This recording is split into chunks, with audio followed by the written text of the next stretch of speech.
So what does it mean to have brave leadership? I mean, at the core of leadership, of great leadership, is courage. It is being willing to take a risk, to lay our pride on the line, our vulnerability on the line, our reputation on the line, for something that's more important than our own egos.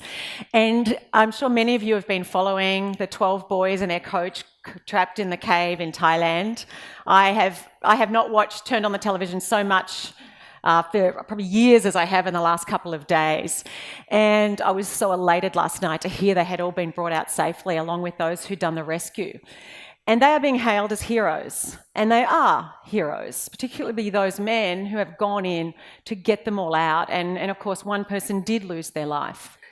But often when we see things like that, we go, wow, look how brave they are. Look how courageous they are.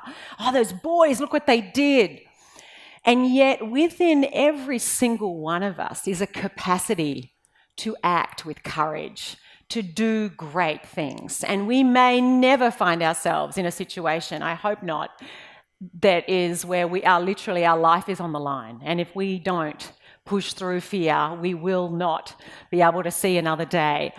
However, where does fear of being rejected, fear of failing, fear of, to your point, Alan, not being enough, as being exposed as an imposter, exposed for, I'm not as smart as people think I am, I'm not as capable as people think I am, get in the way of you individually and all of us collectively making the mark that we are each capable of making? And I mean, the data is compelling. When more women sit at decision-making tables, better decisions are made. We need the diversity. We also need the inclusion. It's not just about what we do as individuals, it's also about creating change within the culture and the process and the policies of our organisations and institutions. So what gets in the way of that? Well, I have actually lived around the world and worked around the world. And a few years ago, I was living in Washington, DC. I lived there for about 7 years. And this woman put up a wall in Alexandria, Virginia. It was called the Courage Wall. What would I do if I was being brave? If I wish I had the courage to. And people filled it in.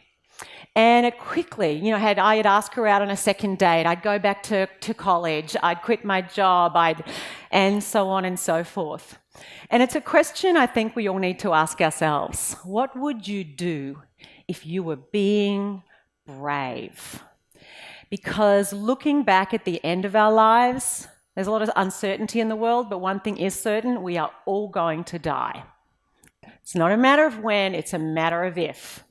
And we know that at the end of life, it is not the risks that we have taken, and even when things haven't worked out, that people regret the most. It's the risks that we didn't take, that we didn't put our hand up, that we didn't take that opportunity overseas, or that we didn't put ourselves out there and pursue the adventure, that we played it safe and stayed comfortable. And that's because, as human beings, we are not wired to blaze trails. We are not wired to risk our security and safety and our comfort. We're wired to protect those things. It goes back to it is wired into our brain, that reptilian brain. Play safe. Don't risk the discomfort, that emotional pain of feeling like, oh, I rejected, I failed, I didn't have what it would take.